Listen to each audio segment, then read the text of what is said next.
Laura. Thank you so much for being with me today. Thanks for having me, Joy. I like to start out with kind of an introduction of yourself, and I want to dive deeper than just your relationship with LSVT. I would love to know about your background, why you chose to get into physical therapy, the settings that you've worked in, and then how you got involved with LSVT BIG. Awesome. Yeah, I'd love to tell that story.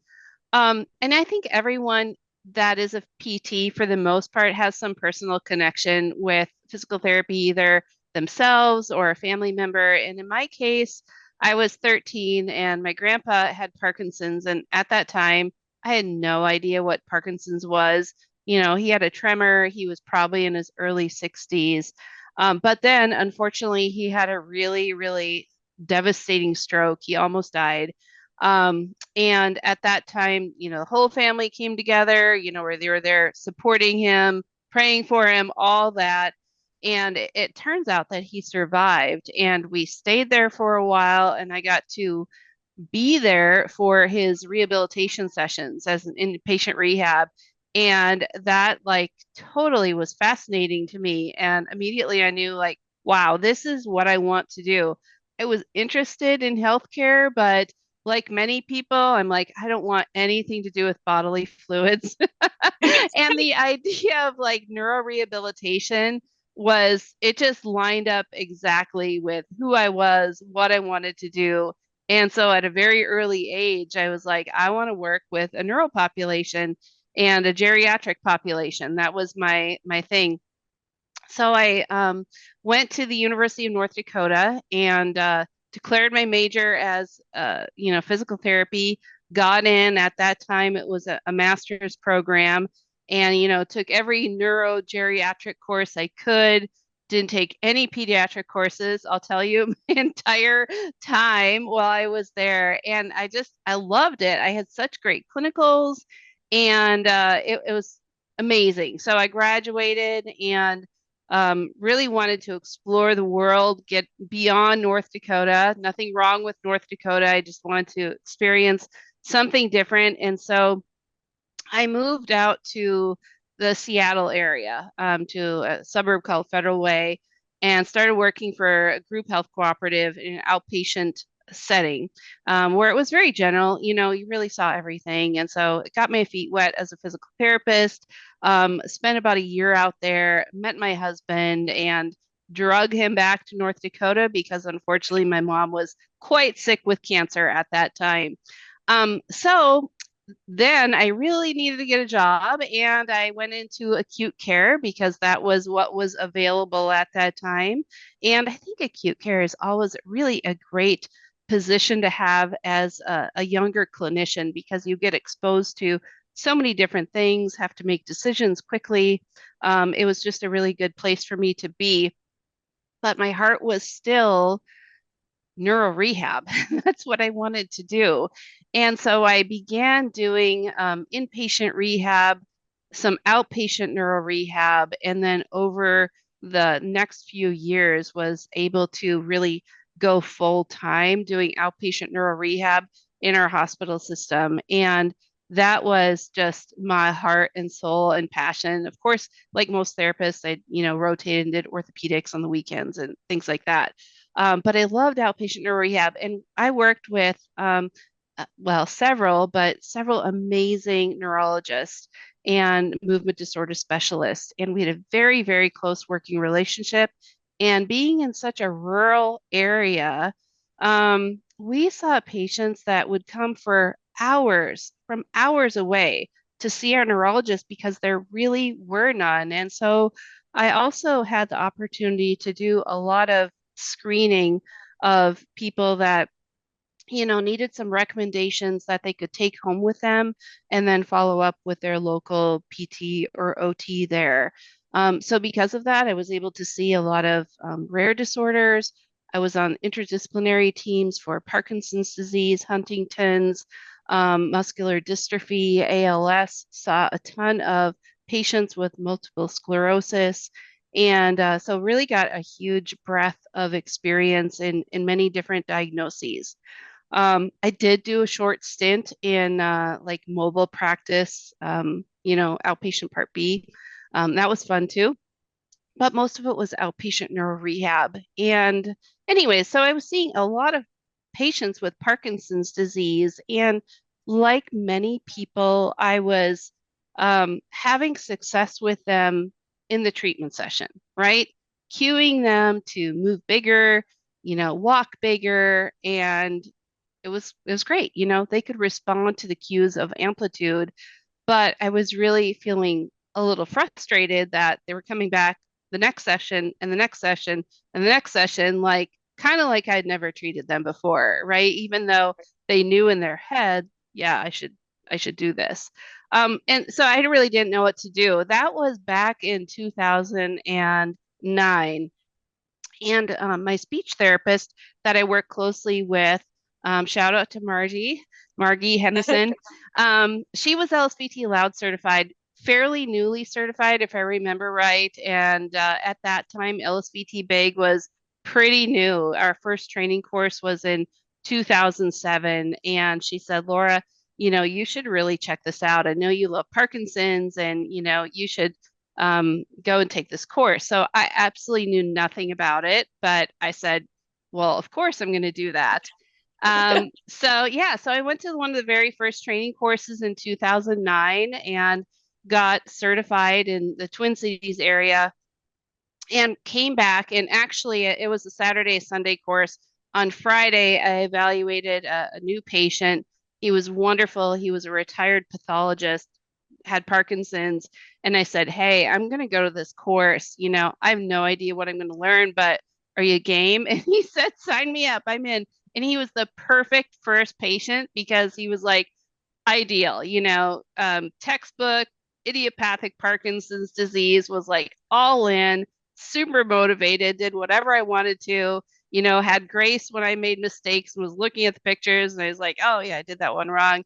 So I started him on Monday and it was like mind blowing for me because I had seen so many patients before with Parkinson's, but this time it was sticking. They were Right. after a couple of weeks, it was like they were starting to come back and reporting to me things that they were doing better at home, and their spouse would come in and say, hey, you know, he's doing so great around the house. He can get out of the recliner now. My daughter saw me. She's like, Dad, what are you doing? So started hearing a lot of comments about that I had not heard before. And those first three patients were definitely a learning curve. In fact, I did the backward step and reach exercise wrong for about 4 months until my colleague got certified and came back and was like, I don't think you're doing that right. But nonetheless, they still improved. And so after that, I was the only LSVT big provider in not only North Dakota, but all of South Dakota, Western Minnesota, just a really huge region. And because our movement disorder specialist was so well known, I started getting a lot of patients, and started doing a lot of LSVT big with them because I was having so much success. And, there were even times when I would tell a patient, like, man, I wish you lived here because you'd be a great candidate for this treatment. But, you know, uh, I'm sorry that you It's, don't. yeah. Right. And it was surprising because I had a few patients that are like, well, wait a second, I want to have this. I have a cousin that lives here. I'm going to see if I can stay with him for a month. And Oh my I gosh. mean, like that never even crossed my mind that someone would do it, but they were so motivated. Like nobody wants to be diagnosed with a chronic disease like Parkinson's disease. And, I did not I underestimated how motivated they were to do anything that they could to live their best life, to slow the disease progression down. And so it was really like personally rewarding for me as a clinician to see that, to work with such a highly motivated population of people. And I still say that about people with Parkinson's. So, anyways, fast forward, I'm talking a long time, Joy, but I saw a lot of patients with Parkinson's disease. And in 2011, LSVT Global made a transition, and hired me and some other people as instructors. And really, we hit the ground running. We did a lot of in-person training over the years, and then we, also added online training and virtual live training. And through that, as you teach something, you get a lot better at it too. You understand things more deeply. You understand the whys of things more deeply. You can anticipate people's questions, and teaching always makes you a better therapist as well. Um, and so, yeah, so that's kind of it. I've been full time with LSVT Global since 2011. Actually, excuse me, I'm going to back up. I've been teaching since 2011. And then in 2014, I transitioned out of my clinical role and stepped into a full-time position with LSVT Global as Chief Clinical Officer, but I still do teach.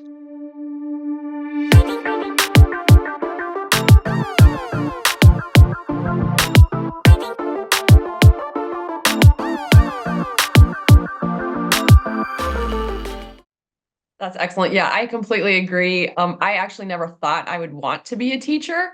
Hmm.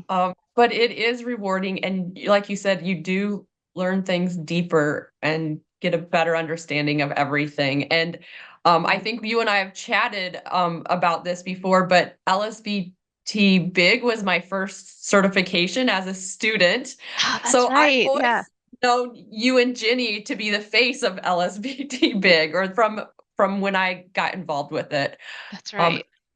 and it actually is one of the courses that helped me at that time decide that I really wanted to be a neuro PT. So, Yes. That's awesome. I love to hear that. and I have not looked back. And just reflecting on some of the things you said, I mean, it's kind of my story as well in Hmm. regards to the neuro population. I was all about wanting to be that outpatient rehab person. And I originally first out of school got an inpatient rehab position. And like you said, like that is the best place for new clinicians to start, because you walk into the Yeah. room and you have to figure out the What am I person going to do hanging out of today? bed. They can't, yeah, Right? yeah, yep. But yeah, it definitely helped to navigate my or helped me to grow as a clinician as well. Yeah. So great. I really appreciate that. It's just always so fascinating to for me to hear how PTs, there's so many different places that you can go, Yeah. avenues that you can work in. And so hearing everybody's stories, awesome. So for some of our audience, they might not know what LSVT Big is or LSVT Yeah. Global. Can you take a step back for us and provide some history and the mission of LSVT, Sure. and dive into that a little bit? Yeah, yeah. Well, the first question people always have is what does that acronym stand for, LSVT? And it stands for Lee Silverman Voice Treatment. And it deserves a little history behind that. So, if you went way back before many of our listeners were even born in the 1980s, really there was no evidence-based therapies for people with Parkinson's. And this went across speech, OT, PT. There just wasn't any literature about best practices. And actually, the thought was like, it could be actually detrimental to people with Parkinson's if you exercise them too intensively. Maybe they should just rest. Treatment was typically very low dosage, maybe once or twice a week. You didn't push them really hard. And the idea is that it's kind of hopeless, right? It's a degenerative condition. There's nothing you can do besides take the pill. And thank goodness we know that, decades later, that is not true. But back then, that was the kind of prevailing thought. So in 1987, there was a woman who was named Lee Silverman with Parkinson's disease, and there was a Center for Parkinson's in Scottsdale, Arizona, named in her honor. She was alive and well at that time. And Dr. Lorraine Ramig, who is one of our co-founders of LSVT Global, she was a voice expert working at the University of Colorado and was brought in as an expert to really help develop some sort of speech treatment for these people with Parkinson's who would come to the center and stay there for a month. So it was very forward thinking. They were at that time, patients receiving multidisciplinary care 5 days a week, and but they didn't quite know what to do with the speech treatment. And so, anyways, she really started observing, working with people, and I won't say stumbled upon, she's very, very brilliant person, understood several different things. One of the things is if you keep it simple and focus on just being louder, there were other things that were happening, like facial expression, articulation, a whole range of cross system effects was happening with the simple cue of be loud. The second thing was it's okay to treat them intensively. They can not only handle it, but they need it. In that intensive, like working on effort of vocal amplitude and repetition of practice, was making their louder voices carry over from day to day. These people were actually getting better, which was thought to be not possible. And the third thing was a sensory deficit. If you have worked with or known many people with Parkinson's disease, the common phrase is, you need a hearing aid, right? Because people will always say, what did you say? I can't hear you. Can you repeat yourself? But the person with Parkinson's has a sensory mismatch. So they perceive that their voice is quite normal when in fact it's really soft.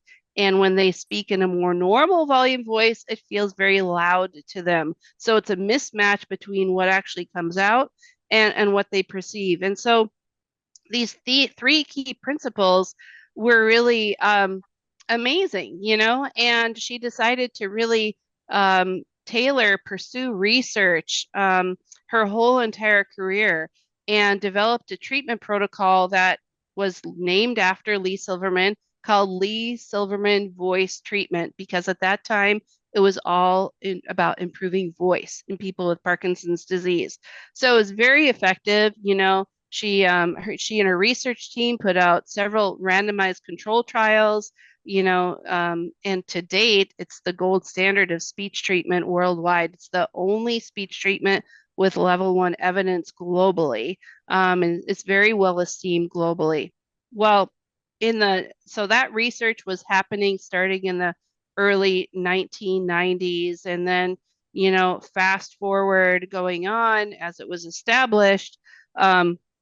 The thought was then, hey, could we apply these same principles to movement? And at that time, at the University of Arizona, Dr. Becky Farley, who a physical therapist, was studying at the same time as Dr. Cynthia Fox, a speech language pathologist, who is now our CEO of LSVT Global. And together they helped work on this translation of these key principles that were found to be efficacious for speech to movement. And that's now why we have two treatments, LSVT Loud for the voice and a parallel sister treatment, LSVT BIG, focusing on movement. And that is delivered by physical therapists and occupational therapists who are certified in LSVT BIG. And then, at some point in time in the early 2000s, I believe it was, we formed a company. And the purpose of the company, LSVT Global, is to formally educate and train speech, physical, and occupational therapists globally in how to do the treatment correctly, because it's not something you can just read from a paper. You really have to learn the principles, see how it's done, experience it yourself. And so we developed training and certification courses, and now have trained somewhat over 40,000 clinicians in about 80 countries around the world since that time. And so it is a lot of clinicians, but there are many people living with Parkinson's disease and other neurological disorders that still are unreached. And so we still feel like we have big work to do, no pun intended.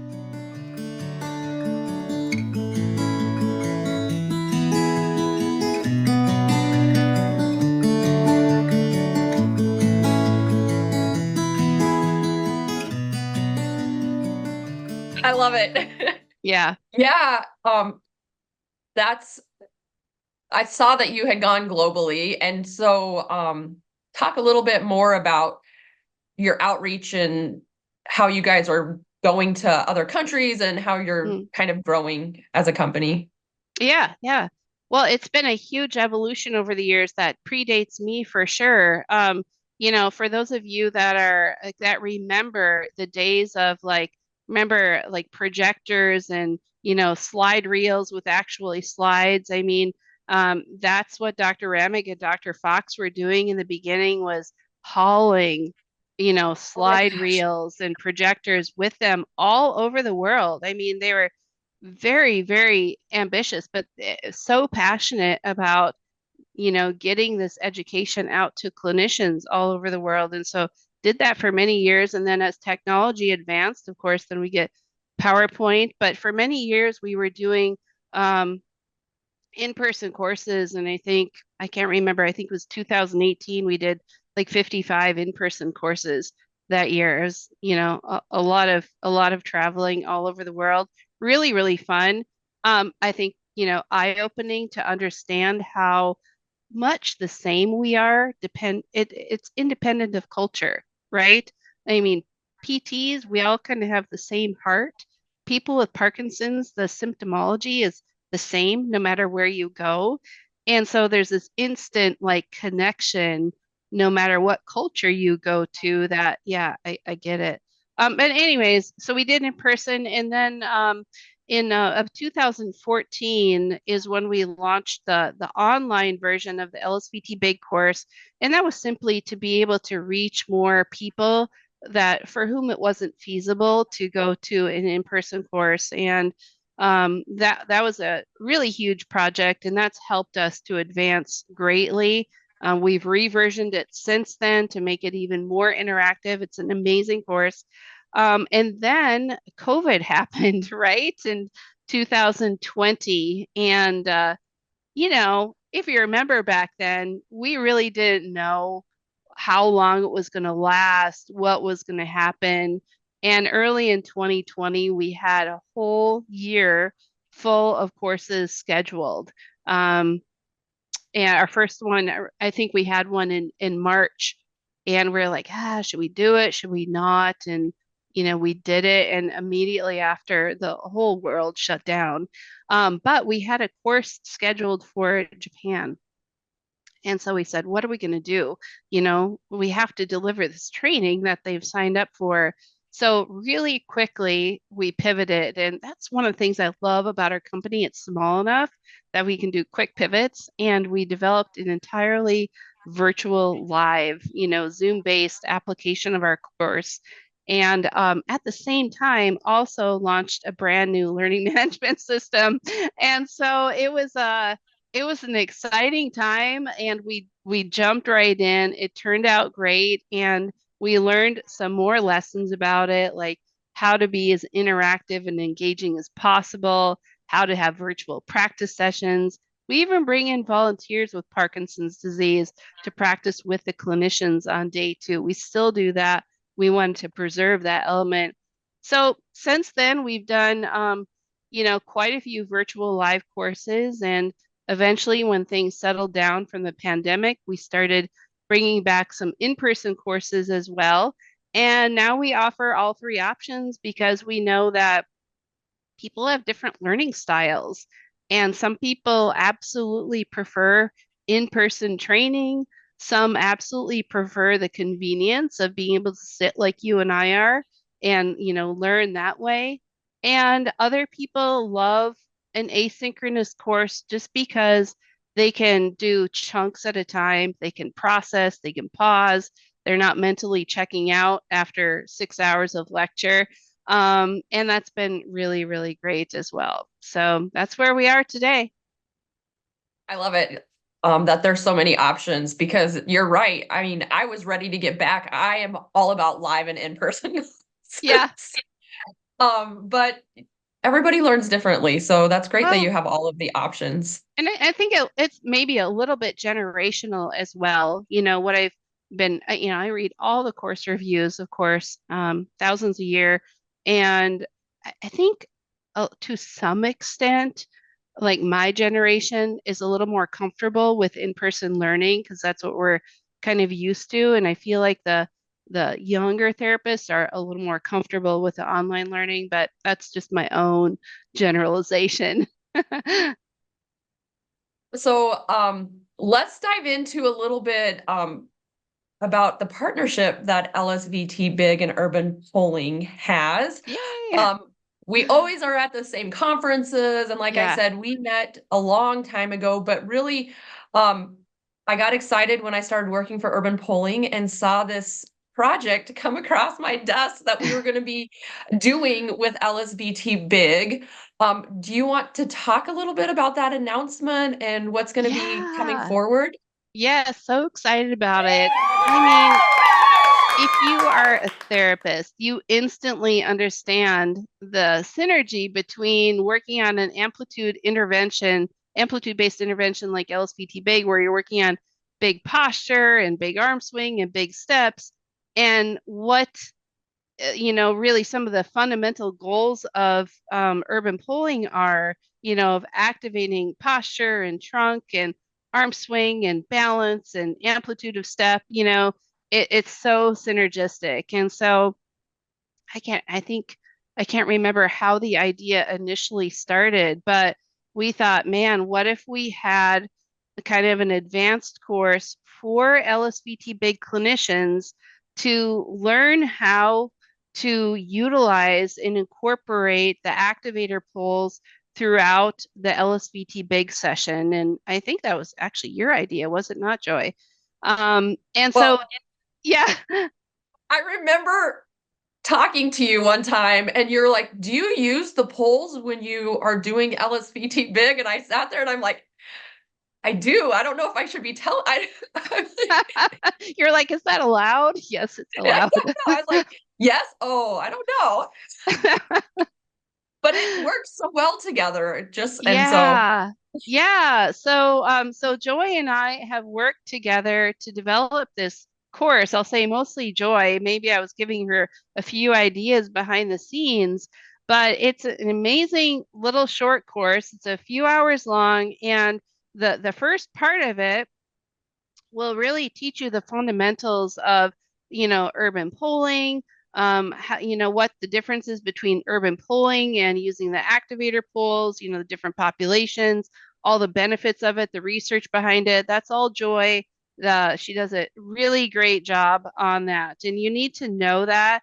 And then the second part of that is about, this is an hour long, Joy, hour and a half maybe, hour and a is half. then, Yep. yeah, how to use the activator poles in your LSVT big treatment. And she has a ton of videos that she made that walk you through all of the different LSVT big exercises, showing you different ideas for various levels of clients and levels of ability of how you could use the poles not only for safety but maybe even to improve their amplitude and motor performance. And then the next section is then what are some ideas for utilizing the poles during the functional component tasks and hierarchy, and of course, big walking as well. And so I think it's great. I mean, I think that personally, more therapists should kind of keep that in their mind. Like, hey, just don't limit yourself with your patients thinking about canes and walkers and rollators and wheelchairs are my assistive device options. Like, the poles should be at the top because they have so many benefits beyond what a walker can provide. And there's so many people that are using the walkers that really don't need to be, that could be walking even better with the activator poles. And so if you haven't used them, I would encourage you to take the course. I think it comes with a set, or they can get a set of activator poles. Is that right? Yeah, absolutely. The course, the initial part of the course for LSVT Global is actually our general activator course. So it goes over more things than just Parkinson's. Like we talk about lots Yeah. of different populations and the advantages like you're talking about of why you would want to use poles over walkers and canes. And yes, we have lots of lab sessions to practice during the course. And so everybody gets a pair of poles, a pair Yeah. of the activator poles with the course Yeah, for yeah. sure. And they're great. I mean, I have a pair and they're awesome. Like we should all be using activator poles when we're walking around and using probably the urban pulling method. But yeah, I would just really recommend it. And so the course is done.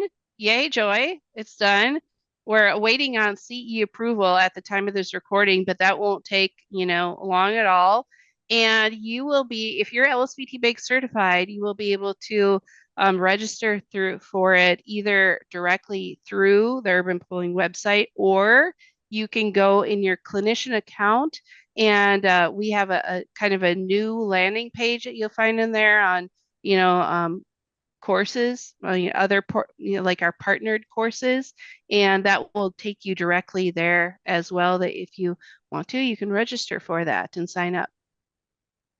Yes, thank you so much. Yeah, we're very excited. Hoping right now that's August of 2024, this recording. And we're hoping by September, at the latest, hopefully the beginning of October, that we'll be able to launch this. But thank you for the kudos, but it was a partnership, full-on partnership. I appreciate all of your feedback in regards to um, how to structure it and some of the moves we worked on together, Yeah, just to make sure that that's it was fun. the best possible. Yeah, for the LSVT big clinicians. So yeah, be on the lookout for that. We'll be sending out announcements and things too. And just to talk about the polls a little bit, do you Yeah. use them regularly in your personal life?